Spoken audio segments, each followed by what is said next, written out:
This is a SuperNintenBeau for Donoram. Just gonna do a top 10 list today. Not the top 10 greatest games of all time, not the top 10 most influential, the top 10 of my favorite, just the top 10 that I've enjoyed in order of enjoyment, 10 to 1, 1 being the most enjoyed, 10 being the least enjoyed, although least enjoyed would be a bit of a misnomer because I enjoyed it greatly. So we'll go ahead and start with number 10, being the least enjoyed out of all these games that I'm going to list. Baldur's Gate 2, released in September 2000. This is the most recent game on this list, and it made the list because this game was released right when I got into D&D. In fact, it was a big promotional item. It was the last game, Dungeons & Dragons game, to feature the 2nd edition rule set, which I would actually come into 2nd edition later because of the influence of this game. 3rd edition had just come out. I had bought 3rd edition. I had had the player's handbook. I was going to get the Dungeon Master's Guide and the Monster Manual, which I'm not sure that those were out yet. Those were released after the player's handbook. But enough about all that. I'm not actually talking about the game. So the game runs on the 2nd edition rule set, and it's incredible for that. Most people aren't going to tell you that. It's a BioWare game, so you've got all the moral issues and everything, but and seeing as how it's 2nd edition, you've got all those classic classes, and you've also got the Barbarian and the Sorcerer, which are going to receive a huge push in 3rd edition rules, but you got to experience them in 2nd edition rules in Baldur's Gate. Barbarian was a really cool class to be because the movement rating was outrageous. So you would be running through dungeons and your NPCs are way back there. But the game was incredible because, being a BioWare game, you had so many choices on different things to do at different points in the game. Right down to the romances, which most gamers use BioWare romances in games to supplement actual romances in real life.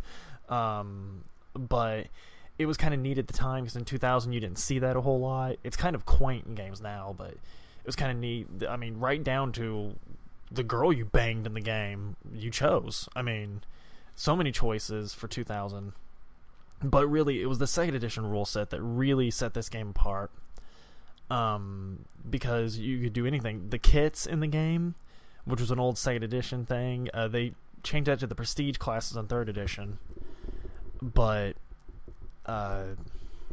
it was just great. The amount of options, just the rules, the rule set. There was like 20 books worth of rules in this game. You started off in a dungeon, which isn't odd for a PC RPG, but you started off in a dungeon, and the actual first dungeon actually really put you through your paces. I actually could not make it out of the first dungeon unless I picked a warrior class, fighter, ranger, paladin, or monk, or barbarian, for forever. It took me forever to make it out of there with a mage or a priest, and as far as a rogue, a thief, or a bard, forget about it. Still haven't done it. Don't know why I'd want to. I hate those in that game. I mean, your stronghold is the Thieves Guild. I mean, it's not even your house. Like, 20 other people live in your house if you get that stronghold. I don't want that. I want to be the warrior and get the castle. It's a fucking castle. But anyway, and plus the castle's mission is really cool. So yeah, Baldur's Gate 2 was just an incredible game. If you haven't played it, I suggest you do play it. In fact, I believe BioWare released an enhanced version here recently of both Baldur's Gate and Baldur's Gate 2. You might want to check me on 2. Wait, I'm being told it was just 1. It's just Baldur's Gate 1. 2 will be sure to follow if 1 receives commercial success. So get out there and buy it. Make sure it receives commercial success. I would really like to play the enhanced version of Baldur's Gate 2. We're going to go ahead and move on to number 9, though. Number 9 is Star Fox 64, released on July 1st, 1997 here in North America. What made Star Fox 64 so great was that there's no bullshit in this game other than it being just a fun game to play.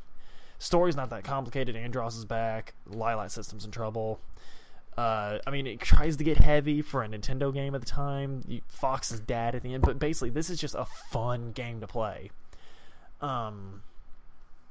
You branch several different ways depending on what you do in a mission.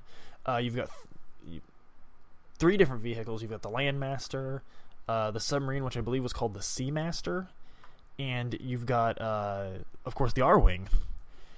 And R-Wing missions make up the bulk of it. You fly around, you shoot, and you collect the rings to get the power-ups and the boss battles. And there's also a 3D mode, like a landscape mode, where you can fly everywhere. And then there's the regular rail shooter version.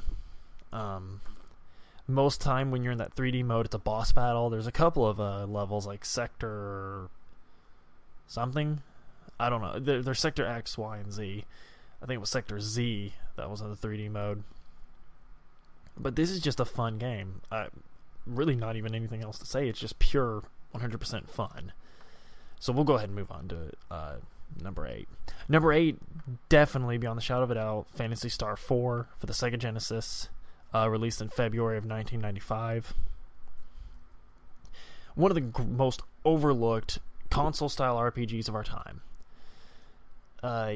Easily just one of the best. The thematically, gameplay wise, the still screenshot cutscenes. You could put macros in your battle system. You could just program what you're going to do before you're even going to do it, and just hit macro and let the battle go through, and you've planned the whole thing, but it's still happening. In fact, that's how I beat the end boss. I just programmed what my guys did based on what I know he would do, and just let it play through. It was just an incredible game. And of course, because of the macros, you've got thousands of things on the internet of people just submitting what they did for the whole game, and you can just program the whole game and just play through it like that. I wouldn't suggest doing it like that, but you could just do that as far as the battles are concerned. I remember, spoiler alert, I remember the first thing that shocked me about Phantasy Star was it was the first game I ever played where one of the main characters actually dies in it. Alice, of course, gets killed through the course of the game. And your main character, Chaz, who I love the names that get translated into these games that come over to North America. I mean, Chaz saves the galaxy. It's just funny to me. But Alice dies, and that strengthens Chaz's resolve. It's got a very deep storyline for Sega Genesis 1995. And, of course, as a 9-year-old boy playing this game, it's, holy crap, she's dead, But, anyway, it's an RPG that takes place in a civilization that was once spacefaring and no longer spacefaring. You do get a working starship at one point where you can travel to another planet, but that's later in the game, and it's a big deal because people don't travel to other planets anymore. So it's very interesting. It mixes science fiction and fantasy, very Star Wars-ish, actually. But mostly just that in and of itself, right there, because in 1995, every game I was playing had a very strong fantasy setting to it. I didn't even know that they did. I didn't notice it. You don't take that into account. But then you play this, and now because of the sort of the world is crap feel they're giving you, you understand there's not a lot of the science fiction stuff flying around, but enough to where, it sets it apart differently. You get cyborg characters, stuff like that, when your character's as a scientist. But it was just an incredible gaming experience. If you have not played it, I suggest you play it. I don't condone emulation, so of course make sure you pay for this game. It's, I think, $8 on the Wii Shop. Probably going to wind up being on that Wii U virtual console service, so highly recommend that people play it. I'm going to out of every game on the list, I'm going to go ahead and recommend this one the most because I think it's the one that the least amount of people would have played. So we're going to move on to number 7 here, and number 7 is Harvest Moon for the Super Nintendo. Harvest Moon was released on August 9th, 1996. Nintendo, very, very famous for releasing amazing system-defining games in the twilight of the system. 1996, by August, people really didn't give a crap about the Super Nintendo anymore, because right around the corner was the Nintendo 64, which absolutely just changed gaming in a lot of people's minds. Of course, the PlayStation was already out, but people weren't thinking about that. But that's not about Harvest Moon. Harvest Moon came out, and when it first came out, I had the hardest time describing to my friends how awesome it was. Because here's what I would do is, I was in 4th grade or 3rd grade, and I would run up to people and I was like, man, there's this great new game for the Super Nintendo. You've got to play it, dude. It's awesome. And they're like, what's it called? And you would say Harvest, and I would say Harvest Moon. And they'd say, oh, what's it about? It's like, you farm, dude. Like, you farm, and like, you raise crops, and you feed cows, and you get married. And they're like, that sounds like it blows. And I was like, no, dude, it's cool. No, it's really cool. You got to play it, because you farm, and you know, eventually, there's no way to make this game sound cool. There's no way. I can sit here talking to you for an hour. It just sounds like work, and it sounds boring. In fact, there is literally part of this game where your wife nags at you. Like, that's literally part of the game. That doesn't sound appealing. Who wants that? We get enough of that in the real world, am I right, fellas? But no, it's an amazing game. It's so incredibly different, which is what attracted to me to it when I was a kid, was how many other games do you just build a farm and make a good reputation? And the point of the game, actually, the first game, you got 2.5 years to make the farm successful, and the whole point is to impress your parents. The whole point is your parents come back in 2.5 years, and like, holy crap, you got married. Holy crap, you got a kid. Holy crap, you turned this dump of a ranch that was abandoned into a very successful business. So that was what was cool about it. Probably one of my favorite things about it is, if you don't take care of your animals, like the cows, I think, are the only ones this actually happens with. If you don't take care of your cows, they die, and they actually hold a funeral at the church in town for the dead cow. So basically, the game's like, oh, you piece of shit, you couldn't even feed your cow one time. Look at it now. Look what you did. So I've never felt that guilty in a game before. In Warcraft 3, I've probably lost like 1,000 troops under my command, just throwing them to their deaths, and you know, whatever. You're just a pointy-eared elf. I can't believe Bessie, my cow, died. I can't believe it. Still heartbroken over it. And you gotta, you know, as far as your wife goes, you've got a lot of choices in this town. You got like the mechanic chick, like the super religious chick, who I don't think anyone actually ever marries. I mean, who wants that, right? But and then other than that, though, there's not really a whole lot of real choice in the game, other than how you plant it. I'm a potato man myself. Get a lot of yield from potatoes.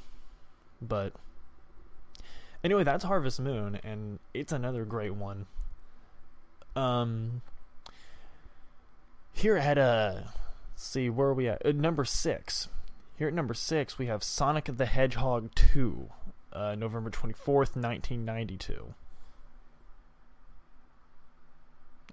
And this game's always going to hold a special place in my heart. I'll never forget it. There was a big event in my young life, First Communion. To this day, I have no idea what it means, because that's not what I was excited about at all. I got a lot of money from relatives that day, and I'm pretty sure that there was some powerful religious experience that day, but I didn't know what it was, because all I cared about was my mom driving me to Evansville and me spending my money on a Sega Genesis, which of course came with Sonic the Hedgehog 2. My best friend at the time had a Super Nintendo, so I didn't want a Super Nintendo at that time. I didn't care. I wanted a Sega Genesis. So my mom drove me into town the whole time, and my mom kept telling me, you realize that all the money you got today is going to go to this? And I said, I don't care. Just drive. So I came home with the Sega Genesis. My dad hooked it up to the TV. And I pretty much went to town and played this game for hours and hours on end. playing, never beat it. I actually didn't beat this game until I was in junior high, but I played it nonstop between First Communion and junior high. And it's a side-scrolling platformer, just like the same formula as Mario. It's just you go really, really, really fast. Boss battles are fast-paced. Everything about this game is just so fast, which is really the damage that it took when it went to 3D, the franchise. When it went to 3D, logistically, they just couldn't make Sonic go as fast. So a lot of fans are still bitter about that. I happen to like some of the 3D titles, but yeah, the 2D ones are the superior ones. And the image of Sonic was, he was smart-mouthed. He was cocky. He was just hipper than Mario. It was the newer, hipper Mario. And it was really neat. You had the cool two-player thing with Tails, who of course was a fox with two tails that could spin him around and fly. The Saturday morning cartoon would eventually come out a couple of years after this one. The Archie comic series. Sonic was just a phenomenon in the 90s. You really had to experience to even understand what was going on. But Sonic the Hedgehog 2 is the star of the franchise as far as I'm concerned. And I've logged a lot of hours in that game. So it would be number 6 based on how much time I spent on it, if nothing else. Numeral 5. This is probably going to be on a lot of people's top 10s. It's an extremely polarized game, but I'm going to tell you right now, everyone that hates it, it's just some stupid hipster, oh man, everyone loves that game. Because the truth is, everyone does love this game because it's amazing. Chrono Trigger, March 11th, 1995, released in North America. I don't even know where to begin. Chrono Trigger was a Squaresoft RPG, which in the 90s just meant gold. Like, in Japan especially, all they had to say was Squaresoft RPG, and like $5 billion in pre-orders. I didn't live in Japan in 1995, so I don't exactly know how well that went over, but here in America, it was largely, in my community and in my group of friends, ignored. I actually didn't play it in 1995. I played it a couple of years later, and I was just blown away by the depth in this game. I had actually already even played Final Fantasy VII before I played Chrono Trigger, and Final Fantasy VII is like a kid's game compared to Chrono Trigger. Whole lot going on here. You've got 6 characters traveling through time, all surrounded by this one untalking main character named Chrono. Chrono's a spiky-haired kid with a katana. And what's really cool about Chrono Trigger is the time travel system. You've got you've got the prehistoric age, you've got the Dark Ages, you've got the Middle Ages, you've got the present day. You've got the Day of Lavos, which is, there's only one event that's going to happen at that point in the game. That's the end boss. And then you've got the future. So by the time you've got your party collected, you've got like a caveman woman, you've got a robot, you've got a lot going on. You've got a frog that's a knight that was turned into a frog, but he's still like knightly and humanoid. But the storyline, I don't even want to ruin anything about the storyline because that's by far the best part of the game.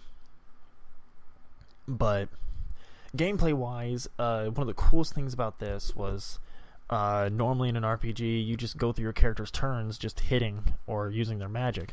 But in this game, you've got partner techs, where 2 characters can combine their magic into one spell, or all 3 characters in the party can combine their magic into one spell. And it just adds a whole other layer to the strategy of the combat system, which just makes it you got to think more. Do I want them to attack individually, or do I want him to heal? Because if he heals, then yeah, I've got that, but I won't be able to do that try attack. So yeah, Chrono Trigger is a great deal of just thinking. The story makes you think. The gameplay makes you think. Just each character has an element tied to them, which that's kind of quaint nowadays. Like, you just expect that in an RPG, but at the time it was a pretty original idea. So we'll go ahead and move on to number 4. Number 4 was released the year before on October 11th, 1994. Final Fantasy III in North America. In Japan, it was actually Final Fantasy VI, and all the subsequent re-releases on all the other systems listed as Final Fantasy VI, but it'd always be 3 to me because that's how I was introduced to it.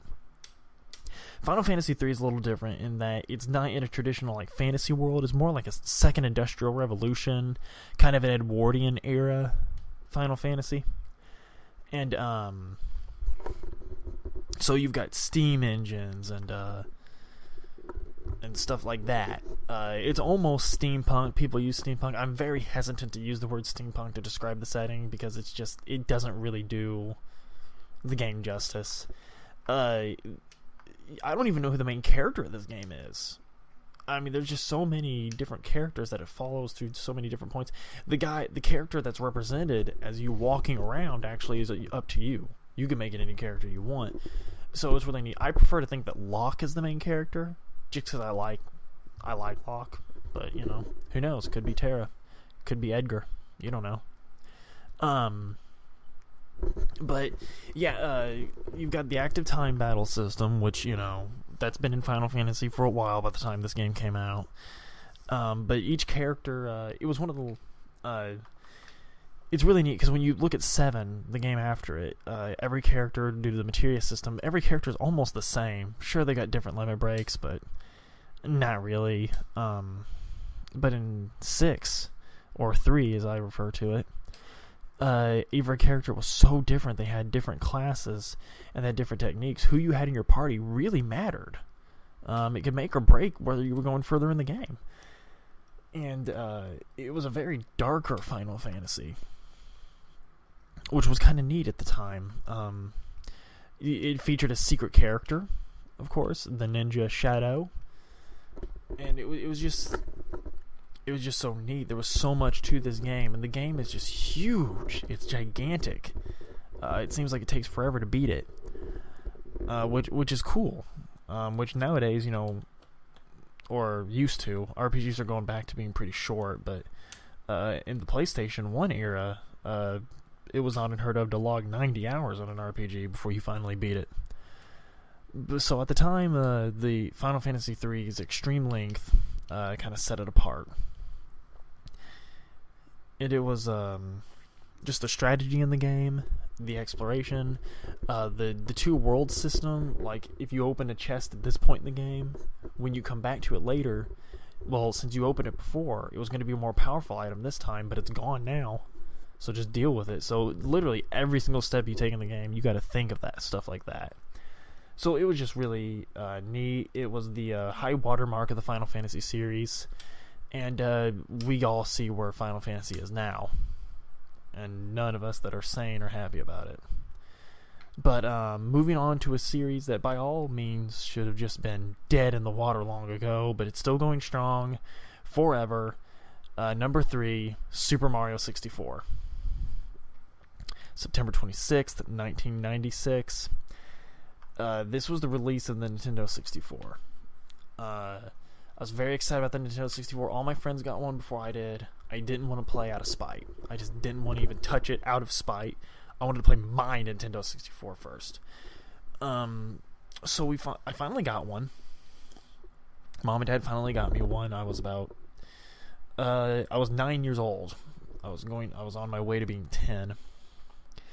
And we actually had a sofa bed up front, and I asked if I could stay up all night and play my new Nintendo 64. So they were like, yeah, that's fine. So I set up a sofa bed and just sat and played all night. I can't remember if I had a friend over. If I did, I just ignored them and played Mario 64 all night. I literally played this game all night. I played this game almost every year, almost annually.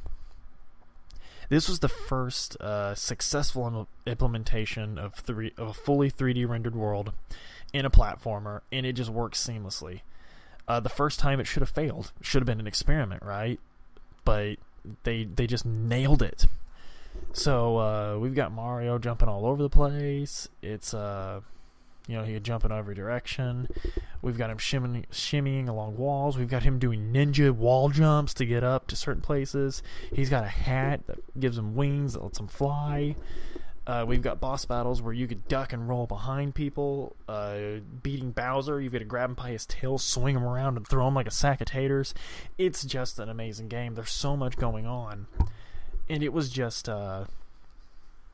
When it was first released, it just blew my mind because I was playing these side-scrolling platformers, and the third dimension just blew me away. I mean, it's simple now. It was the next logical step, but at the time, I really felt like it was the future. I felt like I should have looked out the windows and saw flying cars. I didn't, and I'm still dealing with that, but at the time, Mario 64 was just the perfect game.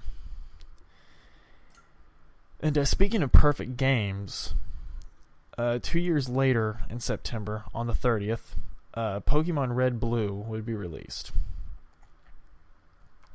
My cousin told me about it. He came to visit, and he had a Pokemon Red version. Everyone owned a Game Boy, but you kind of just suffered through Game Boy games rather than enjoyed them.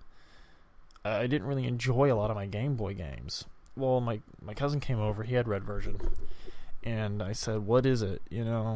Like, are you this dragon guy jumping around?" He said, "No, man, you're this guy that like finds animals and like trains them to fight for you, and you could like trade the animals." And blah, blah, blah, blah, just kept going on about all the features of this game, and I was like, "All right." I said, "Mom, I know what game I want for my birthday." So my birthday came around that year in October, and I got a Pokemon Red, and I still had one of the huge 1989 Game Boys. I actually never owned a Color or a Pocket, Game Boy Pocket. I never owned those. My brother did, but I went through life with a big old Game Boy, and so I actually got the game. I put it in. I rode to school on the bus. So I popped it in and I played it on the bus on the way, and I snuck around playing it all through school that day because it was just that amazing. You get to pick one of 3 different starters: Charmander, Squirtle, and Bulbasaur. You walk around. You catch Pokemon and Pokeballs, and just absolutely. I mean, it's so different from anything even now. It was just so incredibly different. And to this day, it's they're still coming out with the same game, basically. It's still the same game, but the formula works so well that people are still buying these by the millions. I myself cannot wait for X and Y later this year. It's the only game I have pre-ordered, the only game I thought was worth pre-ordering this year.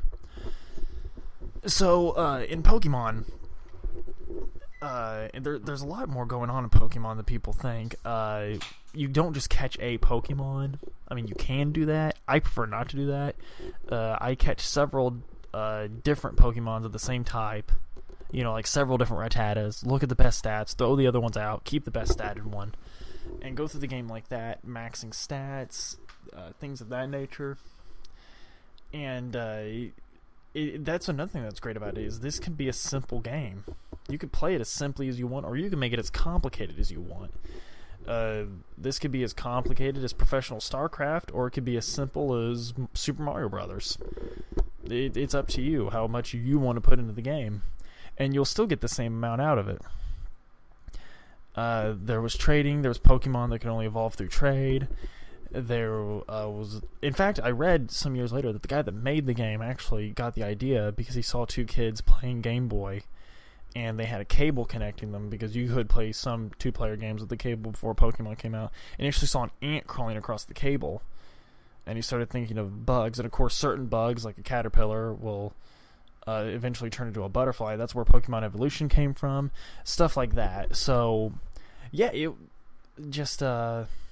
I mean, I'm sure you've played Pokemon, and if you think you're too old for Pokemon, you're wrong, because it's some of the most satisfying games out there. But speaking of satisfying games, that brings me to number 1, hands down. I can't think of anything more. I do play this game annually. I play through the entirety of the game every single year, in almost every other major release in the franchise every year. The Legend of Zelda: The Ocarina of Time. Original release was November 23rd, 1998. And it's been re-released on the GameCube. It's been re-released onto the Nintendo 3DS. And the reason why is it's just that good of a game. Like many people, I'd loved Zelda for years. I loved the original Nintendo version. I loved the Super Nintendo one. I loved, absolutely adored the Game Boy Link's Awakening. So Ocarina of Time comes out. It's going to be the first 3D one. Everyone's wondering, is that going to work? And it just blew them away. They can't even look. A lot of people can't even play old Zeldas now. I can. I like them. But Ocarina of Time, it's still to this day one of the most beloved games of all time. There's actually not a whole lot going on in the game, but it's so much fun. The puzzles in 3D work so well. The combat in 3D works so well. They came up with something called Z targeting in this, where you could hold down the Z button and target enemies. And it just added a whole new dimension to using your shield to block and then your sword to attack when the enemy was vulnerable. Boss battles became huge events. The game was centered around the puzzles and the dungeons and the boss battles. And the overworld experience, the experience outside of the dungeons, was revitalized for this game. Ocarina of Time has one of the largest overworld presences. You get a horse in the overworld to take you around. I mean, you don't really need it. You do kind of need the horse to complete the trade minigame, but Ocarina of Time, it changed, for lack of a better term, it changed the game. There's so many imitators, so many people just trying to get that feel that Ocarina of Time had. In fact, there's a lot of Zelda games that have been released since Ocarina of Time that have just tried to capture that feel. And it was a once-in-a-lifetime thing. Nintendo bottled lightning with this one. That's the only way to describe it. And, of course, most of the game centers around the Ocarina of Time. You have to play songs the Ocarina of Time. There's 2 versions of Link in this game. There's Kid Link, there's Adult Link. You have to travel back and forth between the 2 of them to get certain things done. I don't even know how else to describe it. It's just that darn perfect. It had the heaviest story at that time in a Zelda game, probably since then, and that appealed to a lot of people. It went into detail about the Triforce. It went into detail about Ganon and his background, and he would mostly be known as Ganondorf from here on out. But yeah, Ocarina of Time, I don't even know what else to say. I would imagine that this is number 1 on a lot of other folks' list. This is the one that you probably do have to play. It's just that kind of game, because so many other games have taken so much from it since 1998. There's a reason that Nintendo keeps re-releasing it. It's because it stays fresh. But anyway, that's my top 10. Like I said, it's not the top 10 best games, just the top 10 games that I've enjoyed throughout my life. If you haven't played them, I would highly suggest playing them. And I would imagine a lot of other folks would tell you the same. Thanks for listening.